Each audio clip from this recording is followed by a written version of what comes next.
When you boil the Ninja Turtles down, you can see at their core that they're basically just vigilantes. They operate outside the law, they use violence as their primary tool, and they decide who deserves punishment, and they deliver it themselves. That's true in the original comics, and it's true in every version that follows, no matter how colorful or lighthearted the presentation becomes. If you strip away the jokes and the teamwork and the aesthetic, what's left is a group of characters who solve problems by force. But we don't experience them as anti-heroes. From one issue to the next and one reboot to the next, the writers work to soften them and make them more relatable. They're brothers instead of lone enforcers. Their violence is framed as defensive rather than punitive. And they have rules. They hesitate and they argue with each other and they feel guilt about things that they do. They make jokes to relieve tension. And when they're acting out of revenge, the narrative gives us reasons to understand it. Complexity keeps their violence from turning into something unrelatable. It gives you, the audience, a permission structure to call them the good guys. The same thing happens with other characters in the franchise like Casey Jones. When Casey is first introduced, there's nothing soft about him. He's a vigilante in the most literal sense. He beats people up because they've broken rules. And it doesn't matter if they're big or small rules. He's excessive and he's full of rage, and he's not really presented as a hero. He's a glimpse of what Raphael could have become if his anger goes unchecked. But audiences liked Casey, and once that happened, the story had a problem. So because the characters who commit disproportionate violence without complexity don't get to be one of the good guys for most people, so the narrative adjusted. Casey was given a history and motivation and people that harmed him. He has a personal code. Later versions of him gave him purpose beyond just punishment. And they gave him people that he cared about and things that he was trying to protect and limits that he wouldn't cross. His violence didn't really change, but our understanding of it did. And this is how writers maintain moral stability in their stories. When violence is necessary to move the plot forward, complexity acts as a counterweight. It reassures the audience that what they're watching is justified and proportional and it's safe to root for. Without that complexity, the same actions would feel wrong. Good guys can't just be tough guys who beat up the bad guys. They're carefully constructed so that their methods don't force us to question our own approval. Complexity lightens the weight of their actions. And once you start noticing that pattern, it becomes easier to recognize. So today I want to ask you a question about how you see heroes and villains in stories. And I think this question can be applied to how you see the world and how you see the people around you and how narratives about other people can shape your decisions and determine your role in the broader scheme of things. Who has your permission to be one of the good guys? Not who is one or who deserves it, but who you, the audience, allow to be one. Whether we're conscious of it or not, we're always either granting that permission or withholding it. We do it instinctively before we ever stop to think about it. We decide who gets the benefit of the doubt, who gets context, and who gets to enjoy the privilege of an explanation, and who doesn't. Some characters are allowed to make mistakes, others are defined by them. Some are given backstories to soften their actions, and others are reduced to a single trait. Once permission is granted or withheld, everything that follows depends entirely on our own perception of justice. When we talk about stories, especially pop culture stories, it's easy to treat them like entertainment and nothing more. They're something we all love to watch, enjoy, and argue about, and some of them we move on from and forget about them, and others stick with us the rest of our lives. They're a mirror of our society and can give us insight into how the people around us see the world, and they teach us what side to be on, and they teach us who deserves an explanation and whose excuses matter. Stories shape the way we weigh actions against consequences. Every story asks us to make decisions, often without realizing we're doing it. Decisions about intention and blame, and about whether an action feels justified or excessive. Those decisions don't come from facts alone, they come from how much information we're given and how it's framed. Some characters are introduced slowly and carefully, and we're shown where they come from and what they've lost, and what they believe that they're protecting. Other characters arrive already flattened in one dimension. Their motives are simple, and their role just is what it is. And once that difference is established, our judgments are pretty much automatic. Most of us carry around in our head a kind of mental scale of justice. On one side is the offense, the thing that somebody's done, and on the other side is consequence, what should happen in response. And when those two sides feel balanced, we feel satisfied, and when they don't, the world itself feels wrong. Storytelling works by quietly adjusting that scale. On the offense side, weight is added or removed through complexity with things like context or motive, and they're given an explanation. On the consequence side, weight is added or removed through severity. A story feels fair when those two sides appear to match. And you can see this in most everyday situations like traffic. Almost everyone has experienced being cut off by somebody driving aggressively. The offense feels obvious, it's careless and selfish and puts people at risk, and if in the moment there's no consequence, the scale feels off and that imbalance sticks with us emotionally. That's why it feels so satisfying to see that same driver get pulled over a few miles later, or stuck on the shoulder with a flat tire or something. Nothing severe really happened, but the scale moved, and that movement feels satisfying. And that's why people talk about karma. When we say karma will catch up to them, what we're really doing is imagining a future correction. We're feeding this emotional need to believe that an unbalanced scale doesn't stay that way forever, that offenses accrue a kind of invisible debt, and that debt will eventually be paid in consequences. The severity doesn't even have to be that high, it just has to feel proportional. Now think about a small and meaningless crime like jaywalking. If someone crosses an empty street with no traffic, the offense barely registers. The scale doesn't move, and looking the other way feels reasonable. But if that same person crosses a busy intersection and causes traffic disruptions or an accident, the offense carries more weight. A fine in this situation might seem fair to most people.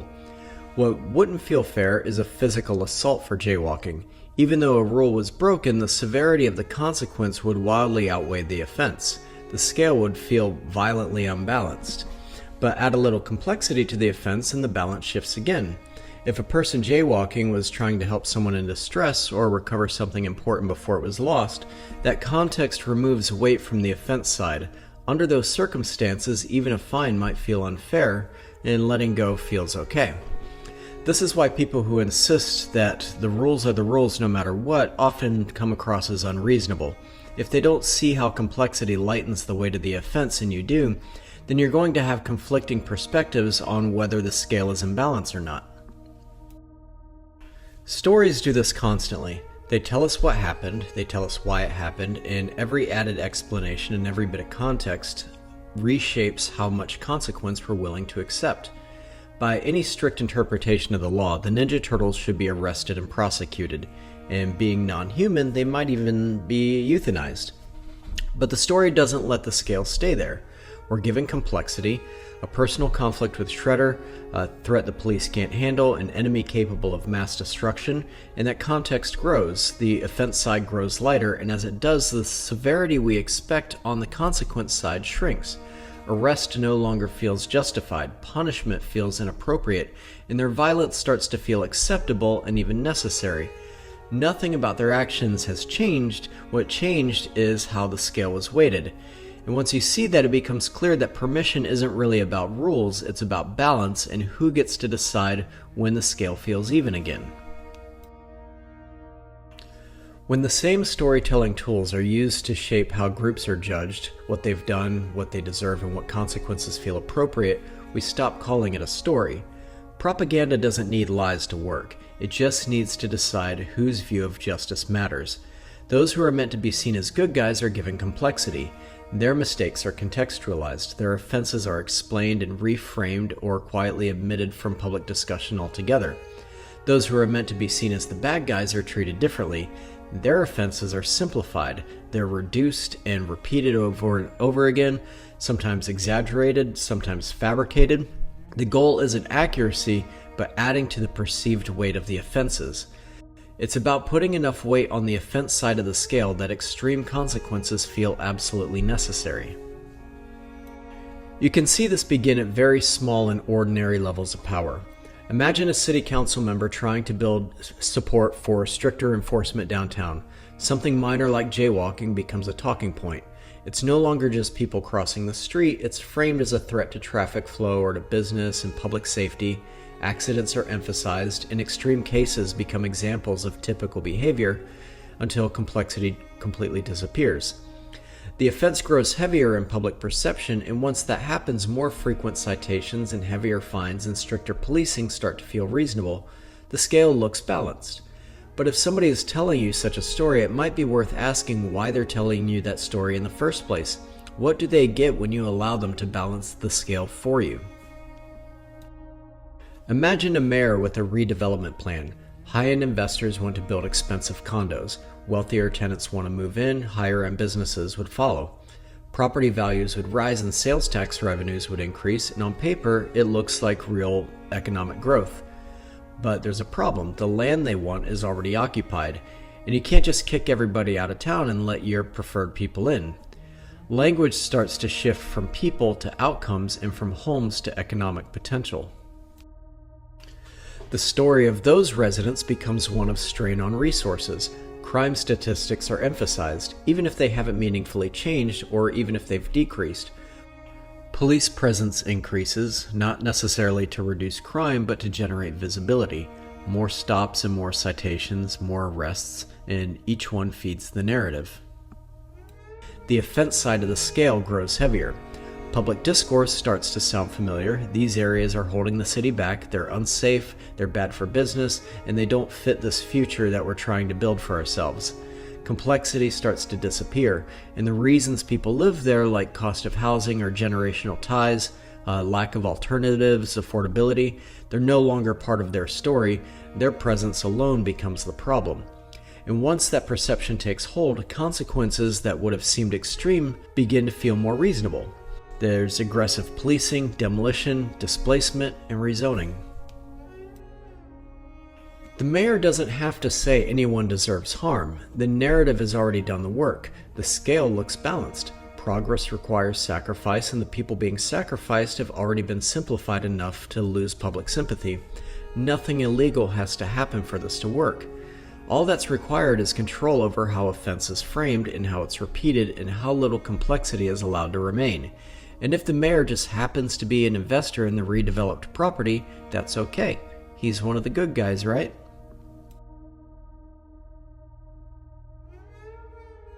In the mid-2000s in Pennsylvania, a judge built his public reputation on a simple, unfamiliar story. Juvenile crime was rising. Schools were unsafe and parents weren't holding their kids accountable. Minor offenses, left unchecked, were becoming major problems. The message was pretty straightforward. Consequences were necessary, leniency was failing, and harsh discipline was necessary to rebalance the scale. The offenses were kept simple and complexity was ignored. Skipping school wasn't treated as instability at home, a fight wasn't treated as immaturity, and a mistake wasn't treated as a learning moment. Each action was flattened into a violation that demanded swift justice. The offense side of the scale grew heavier and severe consequences began to feel reasonable, even helpful. One kid, for example, bought a four-wheeler that had been stolen that he didn't know was stolen. He was arrested and given 5 years in jail until he was 18. Once that framing took hold, the system ran efficiently. Kids were sentenced immediately, context was dismissed, alternatives ignored, and from the outside it looked like order was being restored and the scale appeared balanced. Only later did the rest of the story come out.